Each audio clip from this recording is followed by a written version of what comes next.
여러분을 만나고 싶어서 진짜 멀리서 왔습니다. 멀어봐야 우리 대한민국 손바닥만한 데인데 그래도 가까운 거리는 아니죠. 우리 한석기 목사님 부산중앙교회에서 부교 부목사로 같이 이제 있을 때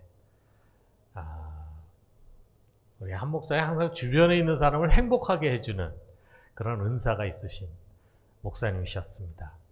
여기 와서 담임 목사로 있을 때도 그런지 난 잘 모르겠어요. 그런데 우리 부목사로 있을 때는 한 목사님과 같이 있으면 참 즐거워. 참 주변을 행복하게 해주는. 근데 그것도 굉장히 큰 은사인 것 같아요.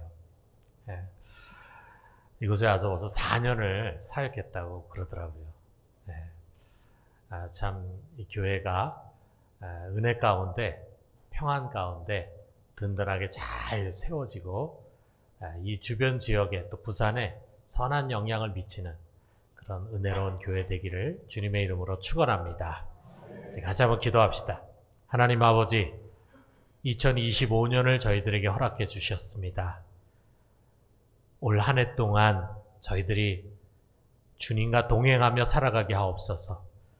주님께서 세우신 몸된 교회를 잘 섬기게 하옵소서. 그리하여 우리 교회가 평안 가운데 든든히 세워져 가게 하시고 그 안에서 모든 교우들이 행복한 신앙생활을 할 수 있도록 도와주시옵소서. 이것을 위해서 누구보다도 우리 재직들이 수고하며 헌신하길 원합니다. 한 분 한 분 축복해 주시옵소서. 오늘 저희들 함께 하나님의 뜻이 어디에 있는지 나누는 축복의 시간 되길 원하오니 저희들의 마음문이 열리고 귀가 열려 주의 음성을 듣는 축복된 시간 되게 해 주시옵소서. 예수님 이름으로 기도드립니다. 아멘. 우리가 좀 전에 읽은 이 말씀 한 절인데 집사의 직분을 잘한 자에게 어떤 보상이 있는가라는 것을 우리에게 이제 얘기해 주고 있습니다. 크게 두 가지인데 하나는 이제 아름다운 지위다. 이거는 외적인 축복이에요. 그러니까 집사의 직분을 잘하게 되면은 교회 공동체에서 좋은 평판과 존경을 받게 됩니다. 자기에게 어떤 크건 작은 작건 간의 일을 맡겼는데 거길 충성되게 잘하게 되면요, 교인들이 참 좋아하고 귀하게 여기게 됩니다.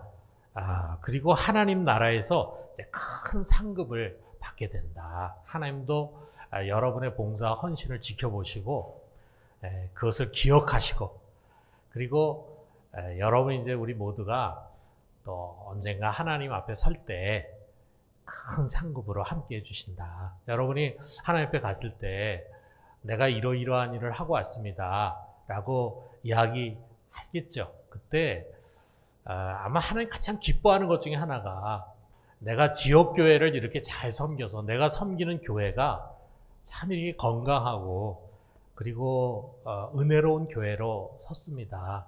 그럴 때 교회의 머리 되신 주님께서 아주 기뻐하시고 큰 상급으로 함께 하실 것입니다. 또 그 다음에 그리스도 안에 있는 믿음의 큰 담력을 얻는다. 이거는 이제 내적인 축복이에요. 그러니까 봉사의 과정에서 이제 점차로 우리 속에 확신이 쌓이고 믿음이 이제 쌓여져 갑니다. 그리고 그리스도와 좀 더 긴밀한 관계가 형성이 돼요. 근데 저도 우리 교회 성도들 보면은 사역을 하는 사람이 믿음이 자라요. 일하지 않는 분들은 믿음이 자라질 않아요. 사역하다 보면은 여러 가지 연단될 만한 일들이 또 많이 생깁니다. 그래서 때로는 이제 좀 부딪히기도 하고 어려움을 겪기도 하고, 그러면 그걸 돌파해 가기 위해서 막 기도하기도 하고, 이렇게 하다 보면 자기도 모르는 가운데 내적으로 아주 단단해지는 사람이 돼요. 믿음의 큰 담력을 갖는 사람이 된다는 것입니다. 믿음의 이제 버전이 한 단계 더 높아져 간다는 거죠. 자, 그렇다면은 어떻게 우리가 이 직분을 잘 할 수 있을까? 그래야 되잖아요. 직분을 맡았는데 나중에 연말에 가서 돌아보면은 한 일이 아무것도 없어. 오히려 나로 말미암아 교회가 어려움을 겪을 수도 있어요. 또는 이제 연말이 되면은 막 지쳐가지고 이제 내년은 하지 말아야겠다, 이런 부정적인 생각을 가질 수도 있어요. 그러면 안 되잖아요. 우리가 어떻게 하면 이 직분을 잘할 수 있을까? 내 재능과 시간과 물질을 헌신하고 충성 봉사해야지. 이것도 중요한 자세입니다. 그런데 이거 못지않게 아주 중요한 것이 있어요. 그것이 무엇일까? 저는 오늘 이것을 여러분과 나누려고 합니다.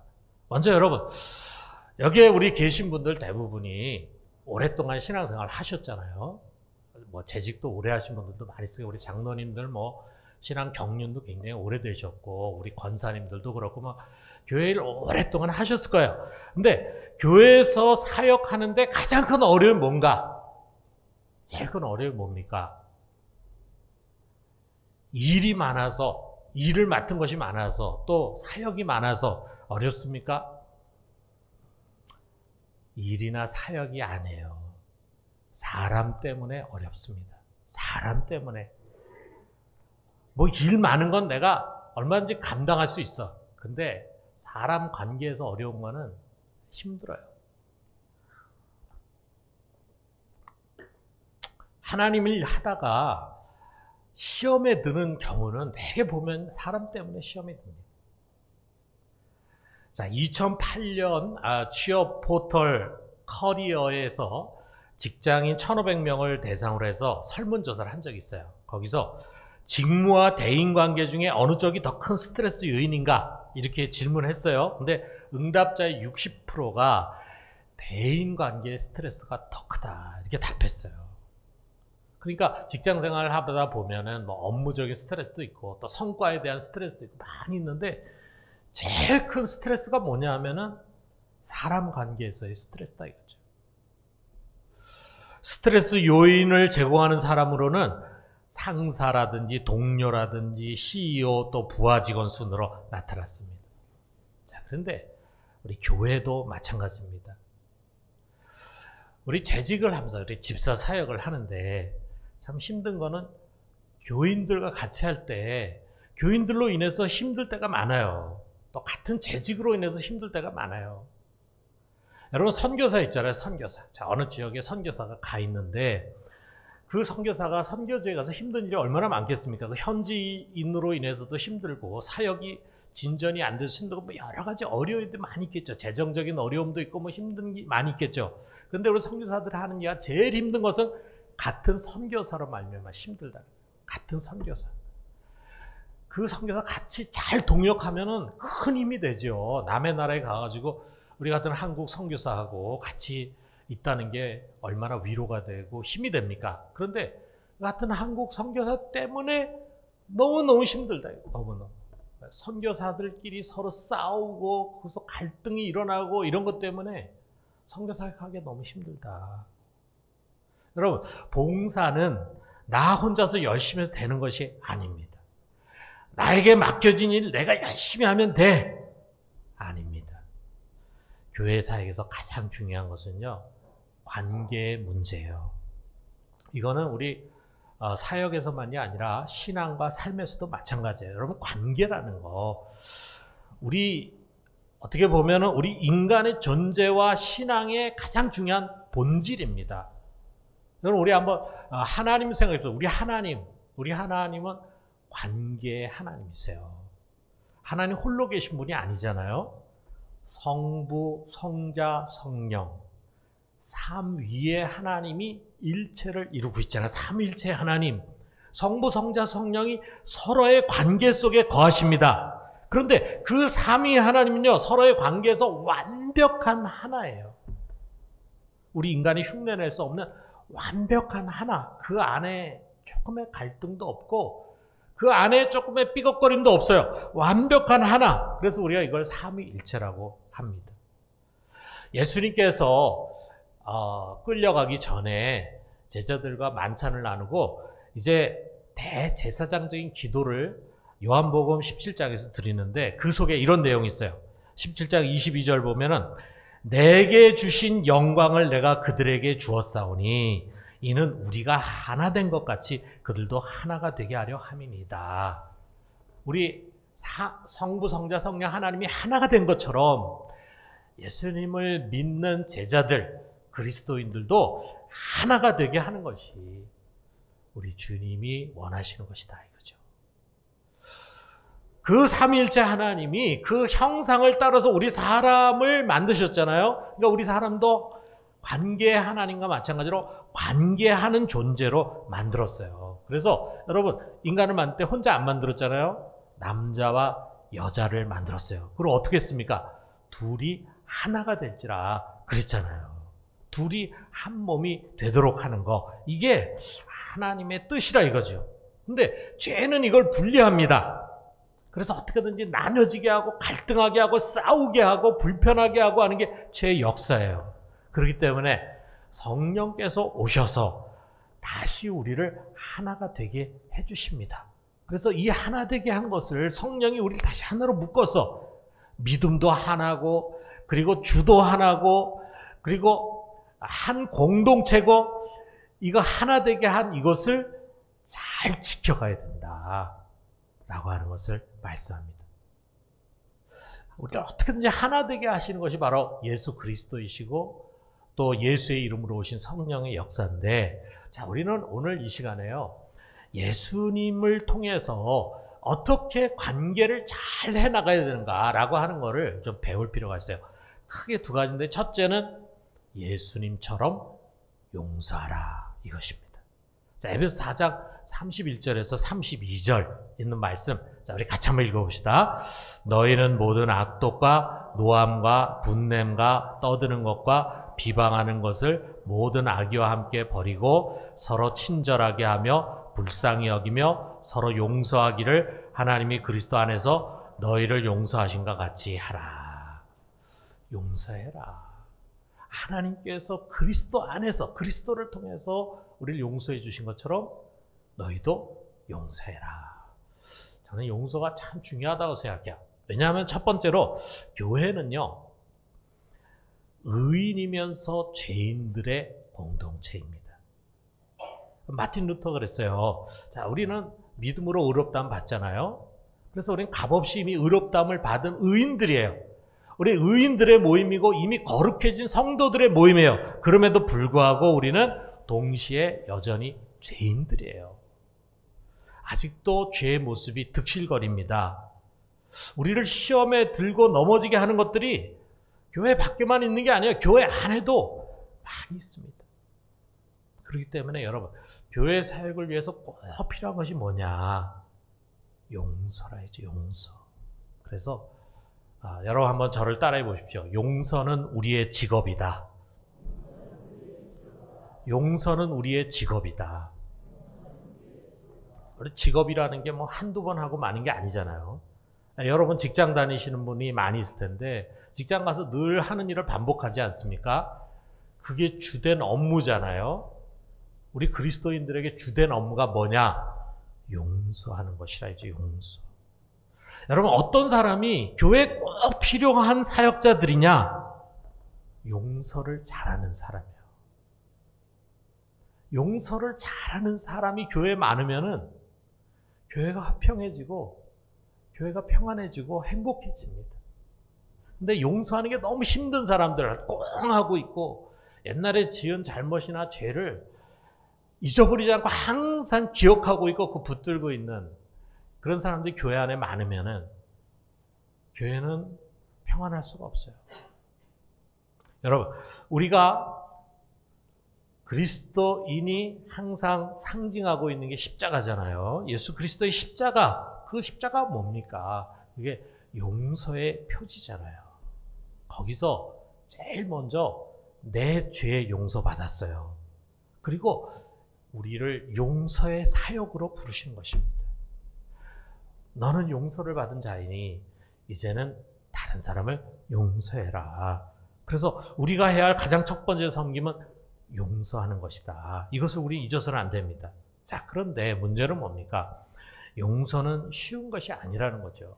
그러나 반드시 해야 하는 것이다. 여러분, 우리 이제 한석기 목사님, 목사인데, 여러분 이제 한석기 목사님, 한번 나중에 물어보세요. 목회하면서 제일 힘든 게 뭡니까? 누가 저한테 물어보면은, 저는 주저하지 않고 대답합니다. 목사가 설교 많이 해야죠. 설교 준비하는 것도 쉽진 않아요. 자, 신방도 가야죠. 그리고 우리 교인들도 교육해야죠. 훈련도 해야죠. 이거 다 쉬운 일은 아니에요. 정말 힘든 것이 뭐냐 하면은 용서하기 힘든 사람이 나타날 때, 그때 정말 힘들어집니다.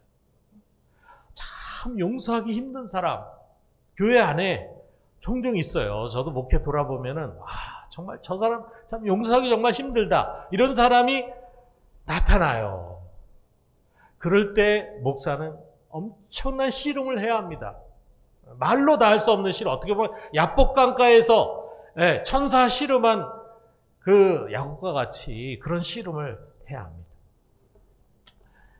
예전에 어떤 미국 목사님이에요. 미국 목사님이 목회를 열심히 잘하셨는데 그 교회에 어떤 집사가 이 목사님 너무 괴롭히는 거예요. 그래가지고 이 목사님이 이 집사를 용서할 수가 없어. 도저히 용서가 안 돼. 근데 용서를 못하면서 어떻게 설교를 하냔 말이에요. 우리의 설교의 대부분이 십자가 설교인데, 예수 그리스도의 은혜의 설교인데, 자기가 용서하지 못하면서 내가 이런 설교를 한다는 게 이게 맞지 않다 그래가지고 이분이 목사직을 사임했어요. 목사직을 사임한 이유가 다른 거 아니에요. 자기가 용서할 수 없는 사람이 도저히 자기 용서 못하겠다 해가지고 사임을 했어요. 그러니까 어떻게 보면 좀 나이브하신 목사님이지, 좀 착하신 목사님이죠. 그런데 목사직을 사임하고 난 다음에 이 목사님이 큰 시험이 이제 드는 거예요. 그래가지고 점차로 목사님의 삶이 해이해지고 방탕해졌어. 그래가지고 이 목사님이 이제 막 마음이 괴로우니까 막 술을 마신 거야. 그래가지고 막 술을 먹으면서 마시면서 막 술 주정을 하면서 막 이런 분이 됐어요. 여러분, 이거 지어낸 얘기가 아니라 진짜 있었던 일입니다. 근데 이 목사님이 하루는 막 술이 막 이렇게 취해가지고 그래서 길거리에 쓰러졌어요. 그런데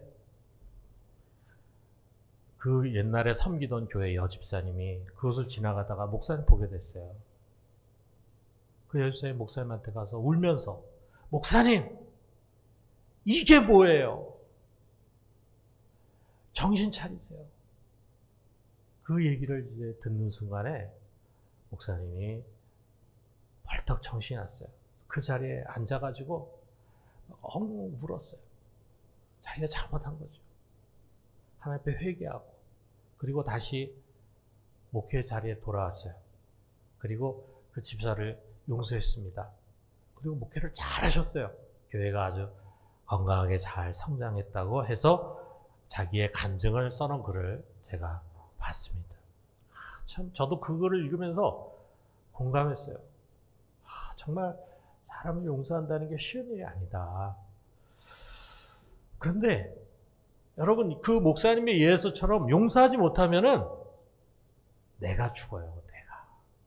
내가 죽어요. 루이스 스머스의 용서의 기술이라는 아주 유명한 책이 있는데 시간 관계상 이거는 좀 넘어가겠습니다. 자, 세 번째로는요, 용서를 위해서는 이해의 그릇을 좀 넓히자.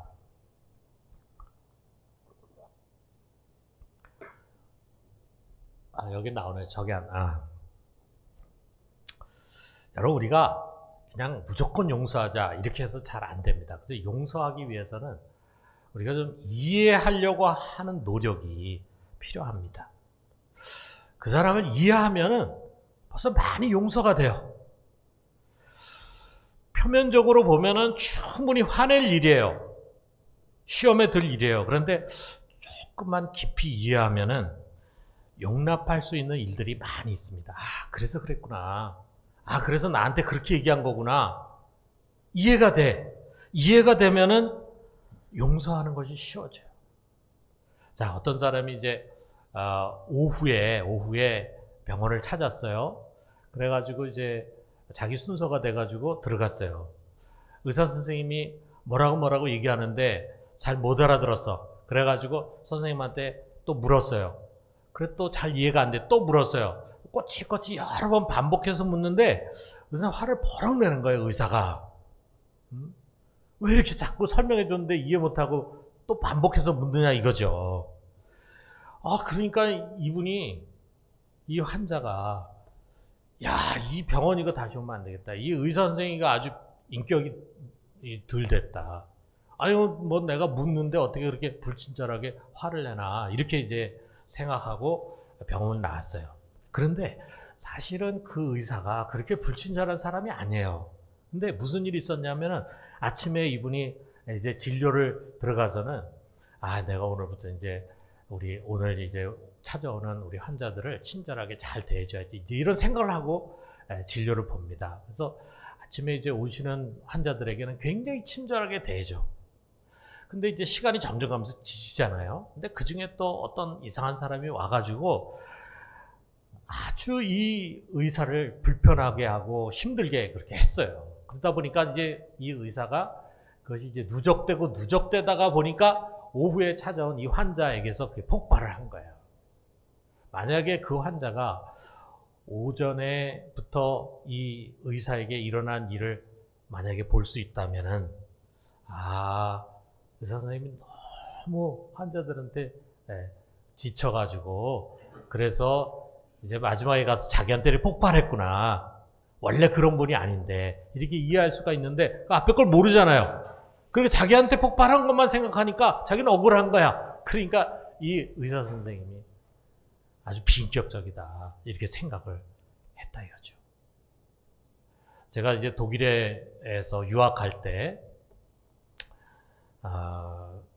독일에서는 이제 제가 목회하면서 또 유학을 했거든요. 그래서 저희 교회 교인들이 자주 우리 집에 왔어요. 그래서 우리가 이제 다 식사 대접을 많이 했어요. 우리 집사람이 막 손에 지문이 없어질 정도로 참 밥을 많이 만들어 가지고 대접했습니다. 자, 그러다 보니까 뭐가 필요하냐면은 식기세척기가 좀 필요해. 근데 식기세척기가 좀 비싸잖아요. 유학생이 뭐 돈이 없으니까. 그런데 이제 어느 날 이게 그 광고문을 보니까 굉장히 디스카운트 해가지고 나온 게 있어요. 그래서 저희들이 이제 그 파는 데를 찾아갔습니다. 그래가지고 그거를 이제 샀어요. 그리고 이걸 좀 배달해 달라 그랬어요. 그리고 집에 왔는데 이제 며칠 뒤에 배달이 왔어요. 근데 독일은 배달하는데도 돈 줘야 되고, 그리고 배달하는 사람이 와가지고 친절하게 뭐 다 이렇게 해주지 않아요. 그냥 우리가 알아서 해야 돼. 독일은 좀 서비스가 안 좋습니다. 그런데 그날 그 식기세척기를 가지고 온 독일 분이 너무 친절해요. 그래가지고 자기가 다 연결해 주는 거야. 뒤에 호수까지 해가지고 다 연결해 줬어요.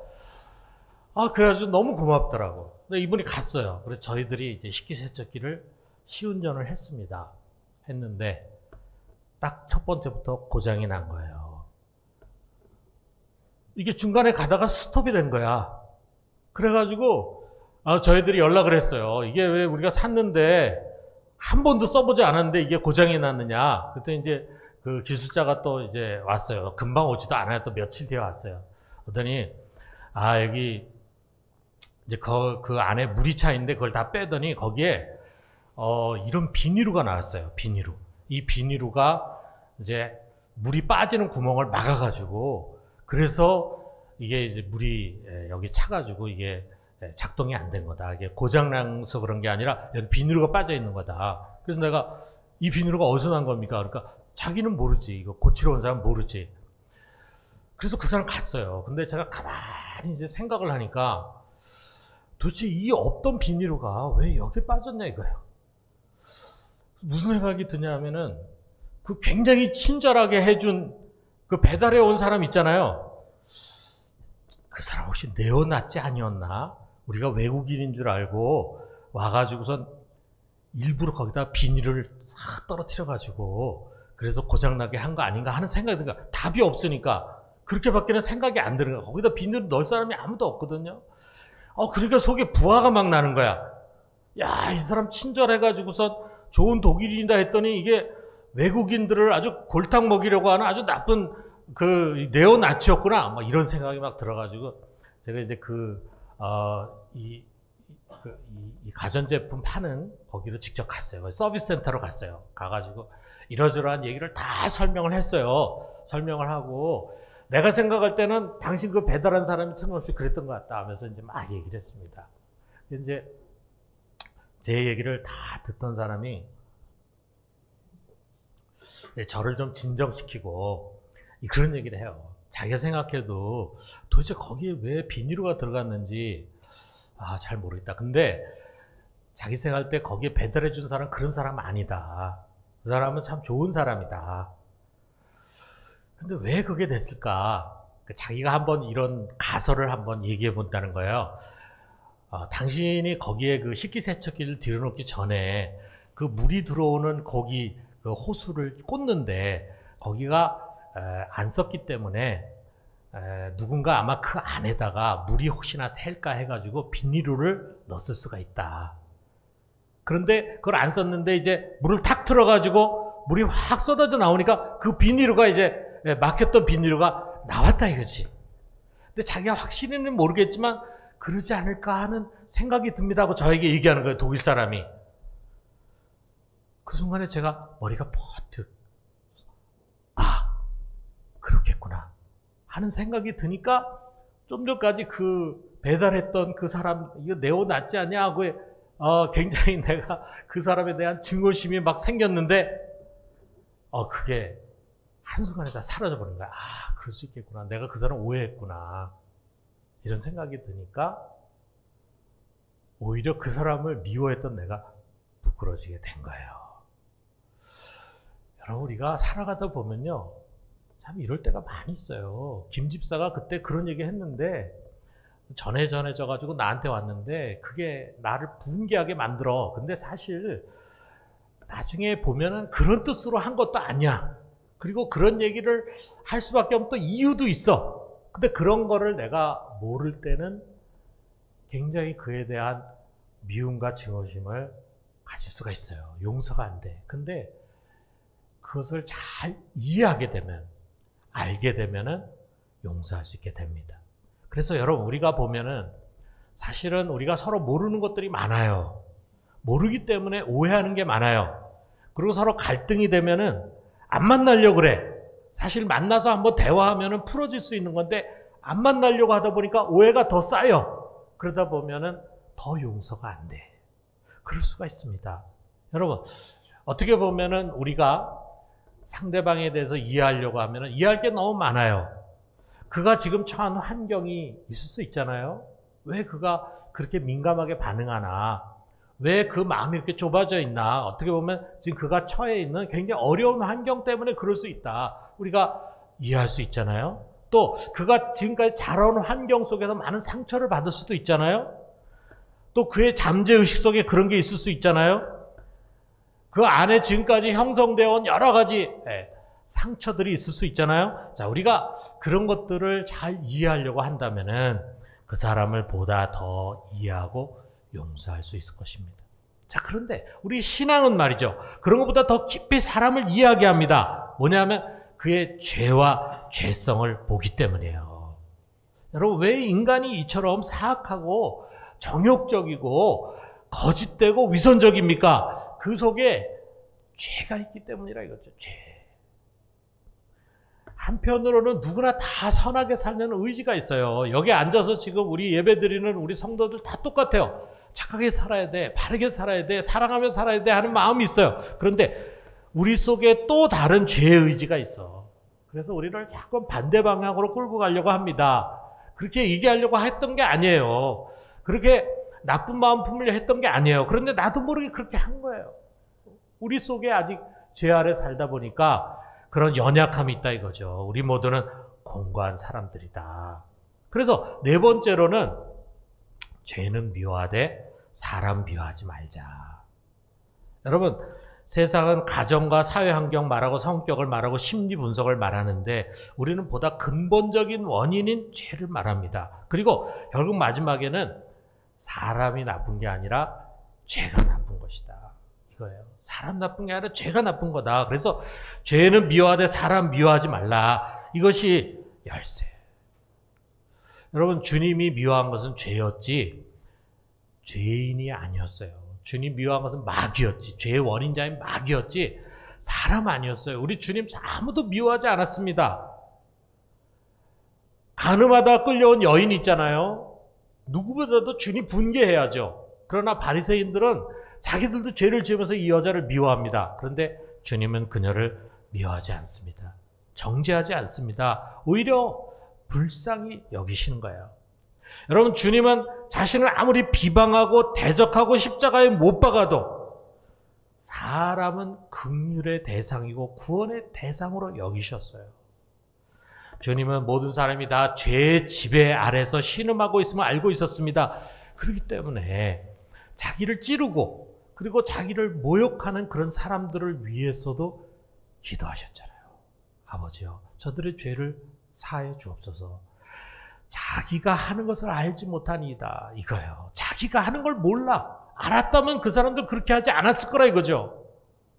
그러니까 모르니까 그렇게 하는 것이다. 그래서 모르고 하는 것입니다. 주님, 저들을 용서해 주십시오 라고 가슴 아파하셨어요. 그를 따라 첫 번째 순교자의 스데반도 마찬가지잖아요. 자기에게 돌을 던져서 돌 쳐서 죽이는 사람들을 위해서 용서를 비는 기도를 하고 세상을 떠났어요. 그 역시 자기를 미워하는 사람들의 배후에 있는 죄와 사탄의 역사를 본 것입니다. 여러분, 우리의 전쟁은요, 사람과 하는 것이 아닙니다. 혈과 육으로 하는 전쟁이 아니잖아요. 사람이 우리의 싸움의 대상이 아닙니다. 여러분, 이것은 속는 것입니다. 이런 보이는 것들보다도 보이지 않는 것들, 그 속에서 역사하는 죄, 그 죄의 배후에 있는 사탄, 이것이 우리의 원수라 이거죠. 자, 다섯 번째는 뭐냐면요, 용서는 잊어주는 것이다. 두 개 S라 그랬는데 이게 무슨 말이냐? 우리 최규철 씨라고 있습니다. 최규철 씨. 자, 이 조금 이따가 올려주세요. 예, 최규철 씨라고 있는데 이분이 이제 몇 년 전에 돌아가셨어요. 자, 이분은 청년 시절에 교회 활동 열심히 했어요. 근데 청년 시절에 교통사고가 났습니다. 차에 신호통을 실어뒀는데 그만 다른 차가 와가지고 부딪히면서 이 신호통이 터졌어요. 불이 났어요. 그래가지고 이 사람이 전신 3도의 화상을 입었습니다. 최 씨가 뭐라고 그랬냐면 병원에 누워있는데 울고 싶어도 눈물샘까지 타버려서 울지 못했다. 그래서 결국 이분은 그 화상으로 말미암아서 성형수술을 했는데 30번을 했어요. 성형수술을. 30회에 걸쳐서 성형수술을 했는데 한쪽 눈을 잃고 손가락이 이렇게 오그라든 채로 이제 살아남았습니다. 그래서 이제 아이들이 이 최규철 씨를 놀리면서 E.T. 할아버지라서, 여러분 E.T.라는 영화 봤잖아요. 그 E.T.에 나오는 게 손이 이렇게 꼬부러지는, 그래서 E.T. 할아버지다 이렇게 불렀어요.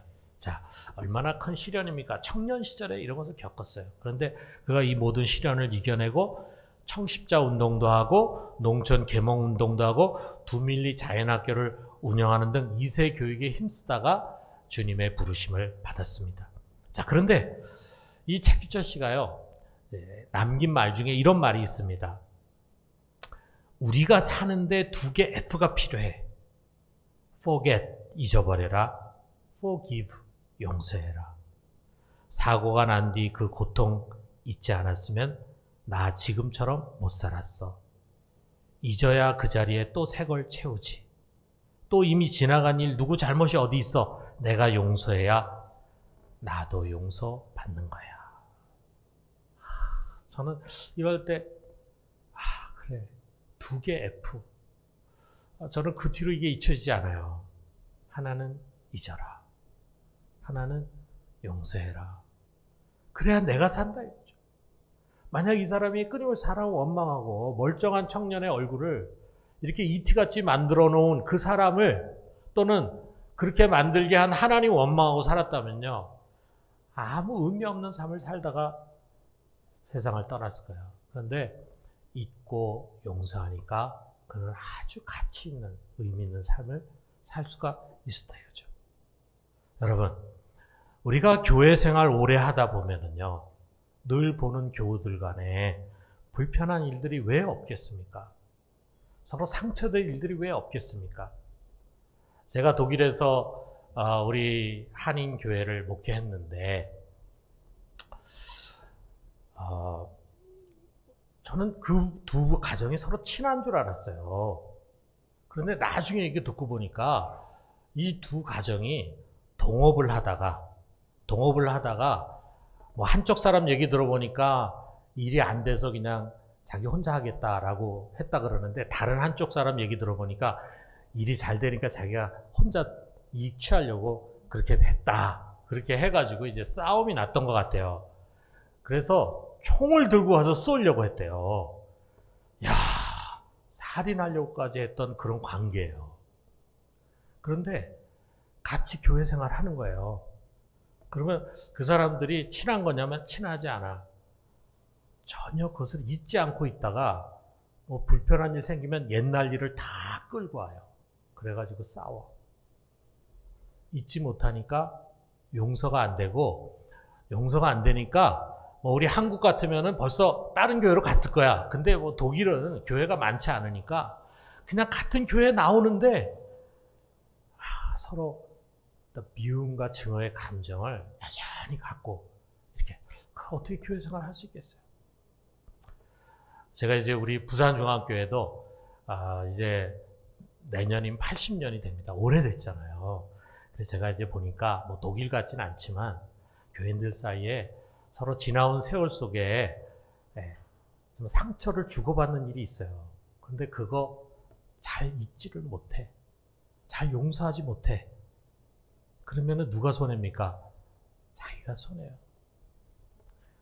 여러분, 지금까지 우리 교회 생활하면서 우리 교인들과 사이에서 있었던 그런 불편한 일들, 또 상처가 될 만한 일들, 이제 다 잊으시고 그리고 용서할 수 있기를 바랍니다.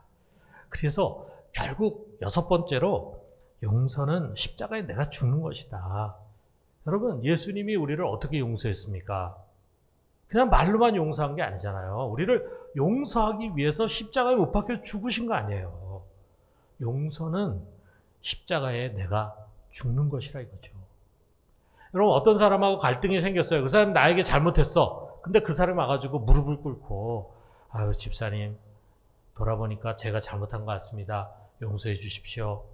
그러면은 용서하기 쉬워요. 그런데 그렇게 됩니까? 우리가 교회에서 갈등 생겼을 때 보면은 나는 잘하고 저 사람 잘못했는데 저 사람 자기 잘못을 인정 안 해. 그 사람 입장에서 보면은 또 자기가 더 손해를 본 거야. 자, 그런 경우 어떡합니까? 그 사람이 자기 잘못을 인정하면 용서하기 쉽죠. 그런데 자기가 잘못했다고 인정하지 않는 사람을 용서하는 것이 진짜 용서예요. 예수님이 십자가에서 용서를 빌 때 그 사람들이 자기가 잘못했다고 생각해서 용서를 빈 게 아니잖아요. 그러므로 여러분, 용서는 내가 십자가에서 죽어야지만 할 수 있습니다.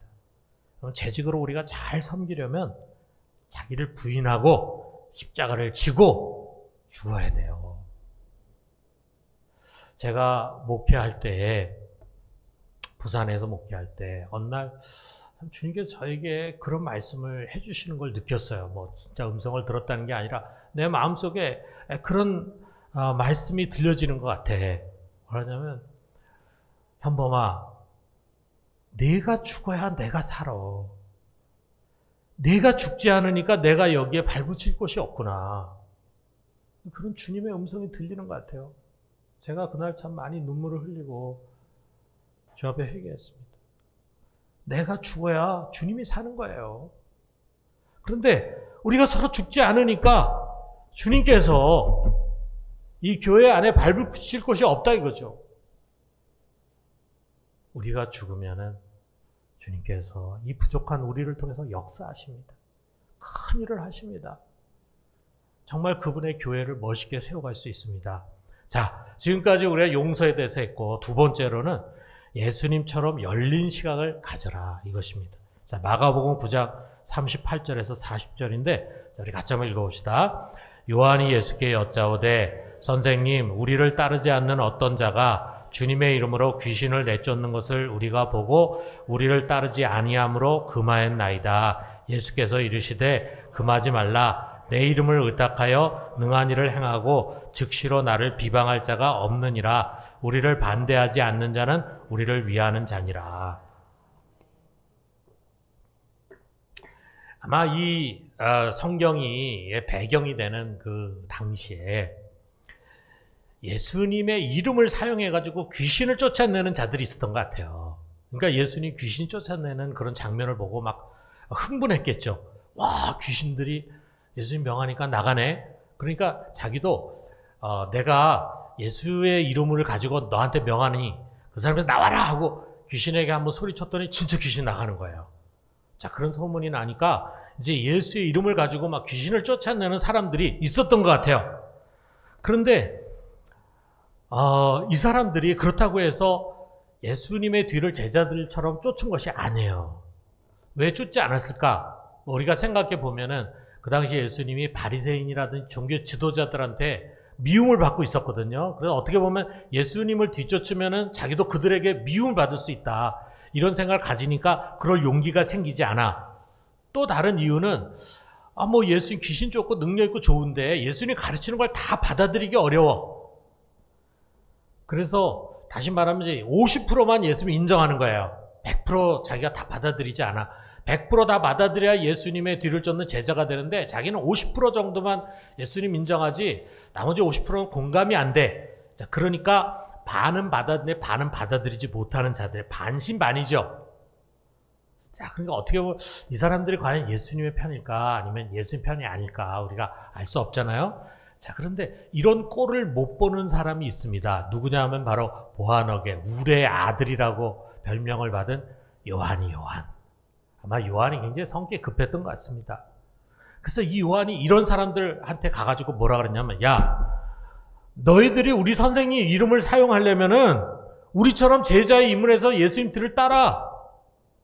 그 따르기 싫으면 그 이름 쓰지 마. 이렇게 얘기한 거예요.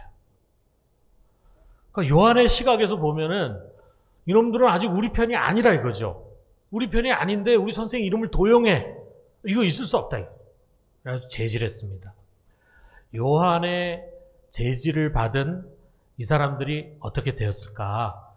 제자 되기를 꺼리는 대다수의 유대인들은 결국은 이제 예수님에게 등을 돌리게 됐을 거예요. 여기 부정적인 얘기를 막 들으니까 하지 마라! 막 이런 얘기를 제자들이 하니까 어떻게 보면 예수님이 그렇게 시켰다고 또 오해할 수도 있잖아요. 그러니까 자기 이름 쓰지 못하게 하고 자기 뒤를 따르지 않으면은 자기들 이름을 쓰지 못하게 한다. 그래가지고 이제 기분 나빠해. 마음이 이제 다치는 거죠. 어쩌면은 그들 중에 나중에 예수님 십자가에 못 박으라고 소리를 지르는 유대인들에 속해 있는 사람들이 있었을 수도 있을 것입니다. 자, 여러분, 여기에 드러난 요한의 시각이 뭐냐 하면은 나와 함께 하지 않는 자는 모두 나의 적이다. 이거예요. 나와 같지 않은 사람, 내 편이 아닌 사람을 다 적으로 만드는 배타적인 사고예요. 자, 우리 대표적인 여러분 배너라는 영화 기억나실 거예요. 자, 배너라는 영화에 배너의 친구 중에 로마 군인이 있잖아요. 메살라라고 하는 군인입니다. 자, 그런데 이 군인이 이제 상성해가지고 다시 이제 예루살렘에 와서 배너하고 만나게 돼요. 그래서 거기서 이제 대화를 나누다가 너희 중에 이제 로마 제국에 대항할 수 없다. 그러니까 네가 알고 있는 유대인들에게 이야기를 해가지고 우리 로마와 잘 타협하도록 그렇게 얘기해라 그랬어요. 그래서 이제 베너가 가가지고 그런 그 당시 유대 지도자들을 만나가지고 설득을 해가지고 왔어요. 와가지고 메셀라하고 만나는데 많은 사람들이 공감한다. 그런데 반대하는 사람도 있다. 그렇게 얘기를 했습니다. 그러자 메셀라가 누구냐? 반대하는 사람 누구냐? 이름을 대라 그랬어요. 그러니까 베너가 내가 어떻게 동족을 배신하느냐? 나는 그 이름을 댈 수는 없다. 이렇게 얘기하니까 그때 메셀라가 베너에게 말합니다. 너 선택해야 된다. 로마의 친구가 아니면 로마의 적이다. 그랬어요. 너가 만약에 협조해서 이름을 불어가지고 얘기하지 않으면 너는 로마의 적이 되는 거야. 이렇게 얘기했다 이거죠. 베너는 그 당시 아직 로마의 적이 아니었는데 적으로 규정을 해가지고 베너를 모함해가지고 결국은 이제 노예로 끌려가게 하잖아요. 메셀라 그러니까 로마 편이 아니면 다 로마의 적이야. 이걸 했죠. 교회 안에도 보면은 이런 생각을 갖고 있는 사람이 있어요. 자신과 생각이 같지 않으면, 성격이 맞지 않으면, 신앙 스타일이 같지 않으면 가까이 하려고 하지 않아. 함께 일하지 못해. 어떻게 보면 내 삶에서 소외를 시켜요. 만나려고 하지도 않고 교제하려고 하지도 않고 그렇습니다. 결과적으로 동지는 적고 적이 많아지는 거예요. 적이 많아. 싫어하는 사람이 많아져. 그냥 아주 나하고 딱 맞는 사람하고만 아주 친밀하게 친구가 돼. 자, 그런데 우리 주님께서 이 요한의 이야기를 듣고 이것을 옳다지 않다고 말씀해 주셨어요. 예수님 무슨 말씀하셨냐면, 물론 그들을 나를 따르는 제자들이 아니다 이거죠. 그런데 내 이름을 의지해서 능력을 행했으니까 그 사람들은 나를 대적하는 사람도 아니다. 그렇다면 그들은 우리를 위한 우리 편이야. 우리의 대적이 아니라면 우리 편이야. 우리 편으로 껴안아야 돼. 라고 말씀하십니다. 그러면서 예수님께서 하시는 말씀이 뭐냐면 40절에 우리를 반대하지 않는 자는 우리를 위하는 자니라. 이 말씀 주시는 거야. 예수님의 시각은 이거예요. 나를 반대하지 않는 사람은 다 나의 친구야. 이겁니다. 나를 100% 반대하지 않으면 다 내 편이야. 그 사람이 80% 나를 반대해도 내 편이야. 100% 나를 반대하지만 않으면 다 내 편이야. 이거다 이거죠. 자, 여러분, 예수님과 요한의 시각에 대조되는 이거를 로마의 철학자 키케로라는 사람이 있는데, 이 사람이 그 당시에 황제인 가이사를 칭송하면서 이렇게 말했어요. 우리는 우리와 함께하지 않는 모든 자를 우리의 적으로 여기지만 당신은 당신을 반대하지 않는 모든 자를 당신의 친구로 여깁니다. 아마 누구를 가리키는지 모르겠지만 그 가이사 황제가 굉장히 폭이 넓었던 것 같아. 근데 이게 바로 예수님의 생각과 요한의 생각을 대비시켜주는 말이에요. 요한은 자신과 함께하지 않는 모든 자를 적으로 여겨. 그런데 예수님은 당신을 반대하지 않는 모든 사람을 다 친구로 여겨. 자, 여러분, 이걸 한번 생각해봐요. 나와 함께하지 않는 자는 모두 나의 적이다 라고 하는 요한의 시각에서는요, 10명 중에 1명만 내 동지야. 그리고 나머지 9명은 껄끄럽고 적이 되고 말아. 반면에 나를 반대하지 않는 자는 모두 나의 친구다 라고 하는 예수님의 시각에서는요, 10명 중에 1명은 적이 될 수 있어요. 그래서 나머지 9명은 다 동지가 되고 친구가 되는 겁니다.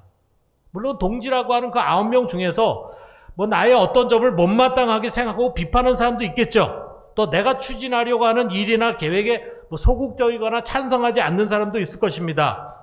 요한의 시각에선 이런 사람 다 잘라버려. 그런데 예수님의 시각에서는 이들도 동지고 친구가 되는 거예요. 이것이 열린 마음이에요. 예수님의 제자들은 바로 예수님의 이런 열린 마음을 가질 수 있어야 합니다. 열린 마음은 적이 될 수 있는 사람을 친구로 만드는 거예요. 성경에 뭐라 했어요? 할 수 있는 대로 모든 사람과 화평하라 그랬잖아요. 우리 예수 믿는 사람 할 수 있는 대로 모든 사람과 화평할 줄 아는 눈을 갖고 그래서 평화를 만들어낼 수 있는 사람이 돼야 된다 이거죠. 자, 우리가 주님의 이 말씀에도 좀 귀를 기울여봐요. 41절에 보니까, 자, 이것도 우리 같이 한번 읽어봅시다. 누구든지 너희가 그리스도에게 속한 자라 하여 물 한 그릇이라도 주면 내가 진실로 너에게 이르노니 그가 결코 상을 잃지 아니하리라. 예수님 이 말씀 뭐냐면, 누군가 베푼 작은 호의라도 항상 감사하고 기억할 줄 알아야 된다. 그런 말씀이에요. 아주 작은 거잖아요. 물 한 그릇 준 거 별거 아니에요. 그런데도 주님은 그것을 기억하시고 상을 줄 것이다 말씀하십니다. 여러분, 우리가 살아가면서 흔히 하는 말 중에 이런 말 있잖아요. 9번 잘하다가도 1번 잘못하면은 원수가 된다. 정말 그런 것 같아요. 한때는 나에게 친절과 사랑을 표하고 내게 힘과 도움이 됐던 사람들이 많이 있었어요. 여기서 말하는 물 한 그릇, 그 정도는 나에게 준 사람이 정말 많습니다. 그런데 시간이 지나가면서 어떤 연유로 인해서 관계가 소원해져. 섭섭한 일, 또 상처와 손해를 겪게 되기도 합니다. 그러면 사람들은요, 그 사람이 과거에 나에게 친절하게 베풀고 사랑해줬던 거 다 잊어버려요. 그리고 상처 준 것만 뱃속 깊이 간직하면서 그를 섭섭해하고 심지어는 미워하게 돼. 더 이상 안 보려고 생각해. 나의 적처럼 생각을 합니다. 그런데 여러분, 예수님의 말씀 무엇입니까? 누군가 과거에 내가 목사라는 이유 때문에, 내가 집사라는 이유 때문에, 내가 그리스도인이라는 이유 때문에 물 한 그릇이라도 준 것은 잊지 말아야 된다 이거예요. 도리어 반드시 하나님부터 상을 받으리라 축복하고 감사라는 것입니다. 여러분, 우리가 지금까지 살아오면서 얼마나 많은 사람들로부터 은혜를 입었습니까? 더구나 교회 안에서. 우리가 가만 생각해 보면은 우리 교회 안에 있는 교인들 중에 나에게 도움을 주고 나에게 친절을 베풀지 않은 사람 없어요. 내가 교회 처음 왔을 때 나를 사랑해주고 내가 교회에 정착할 수 있도록 친절하게 해준 집사들이 얼마나 많습니까? 내가 어려울 때 나에게 도움을 주고 힘을 준 그런 집사들이 얼마나 많습니까? 많잖아요. 오랫동안 여러분이 교회 생활했다면 그런 사람들 대부분일 겁니다. 그런데 우리가 어떻게 하다 보니까 갈등 지는 일이 생기고 그러다 보면 그거 다 잊어버리고 안 좋은 것만 기억을 하게 되더라 이거죠. 여러분, 내게 조금이라도 은혜를 베푼 사람은요, 다 나의 친구고 동역자고 귀한 사람입니다. 그렇기 때문에 교회 안에 적이 될 사람은 한 사람도 없어요. 아니, 교회뿐만이 아닙니다. 우리 가정도 그렇고 직장도 마찬가지입니다. 어떤 사람 나에게 반신반의할 수도 있고 내가 하고자 하는 일에 60% 반대하는 사람이 있을지 몰라요. 그런데 그 사람 적이 아닙니다. 나를 100% 반대하지 않는 한 다 나의 동역자고 나의 편입니다. 제가 이 말씀 깨달을 때 저는 나는 정말 행복한 목사다 하는 생각이 들었어요. 우리 교인들 중에는 나를 열렬히 추정하는 사람도 있어. 우리 목사님 최고 이렇게 하는 사람도 있었고, 그냥 80% 정도만 나를 좋아하는 사람도 있었고, 우리 목사님 10가지 중에 서너 가지는 싫어 이런 사람도 있었어요. 근데 가만 생각해 보면은 60% 이상 나를 반대하는 사람은 없었던 것 같아. 60% 이상. 모두 나의 동역자예요. 동역자. 어느 날 한 분이 저에게 와가지고요, 이런 말 합니다. 목사님, 그 A라는 집사 있잖아요. 그 집사가 목사님에 대해서 은근히 비판하는 얘기를 제가 들었습니다. 이런 얘기를 저에게 하는 거예요. 그런데 제가 그 말을 딱 들을 때 기분 나쁘다 이런 것보다도 그 말 중에 은근히라고 하는 말이 귀에 쏙 들어오더라고. 은근히. 나를 대놓고 비판하는 게 아니었구나. 그러면은 한 50% 정도만 나를 반대하는 거지. 그러면 내 편이잖아 하는 생각이 들었습니다. 그렇게 생각하니까 내가 편해져. 내가 편해져. 꼴 보기 싫은 사람이 없어요. 여러분, 우리 은광교회 안을 한번 들여다봐요. 세계에 예수 믿는 사람이 기독교인이 뭐 한 20억 된다는데 그 중에서 정말 복음적인 신앙을 가지고 우리가 믿는 이런 신앙을 가지고 있는 사람 한 2억 정도 된다고 생각을 해봐요. 그 2억 되는 사람도 다 우리 편이잖아요. 근데 그 중에서도 우리 또 대한민국이라고 하는 곳, 거기 또 부산이라고 하는 곳에서 우리 같이 예수님 믿는 사람이에요. 우리 얼마나 가깝습니까? 또 그 부산에 있는 수많은 교회 안에서도 은광교회, 여기서 우리가 같이 신앙생활 한다는 거, 여러분 이게 우연이겠습니까? 여러분, 우리는 공통적인 것이 너무 더 많습니다. 적이 있을 수가 없어요.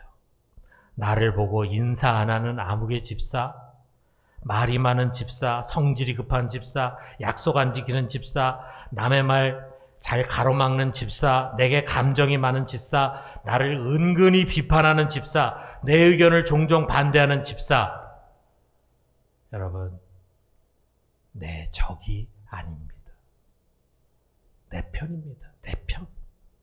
이 거친 광야와 같은 세상에서 외롭게 걸어가는 나에게 주님께서 붙여주신 나의 동지들입니다. 여러분, 아멘입니까? 우리 은광교회 성도들은요, 다 달라요. 내 의견 다 똑같지 않아요. 신앙 색깔도 달라요. 다 나 좋아하지도 않아요. 그러나 우리는 적이 아니라 동지. 이 시대에 함께 주님을 섬기는 동역자, 친구들이에요.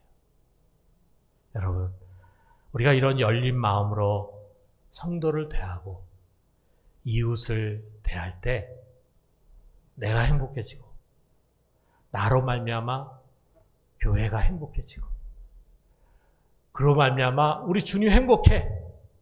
주님께서 기뻐하시고 영광을 받으십니다. 올 1년 동안 우리 그런 재직으로 주의 교회를 잘 세워가는 그런 사역자들이 되기를 주님의 이름으로 축원합니다.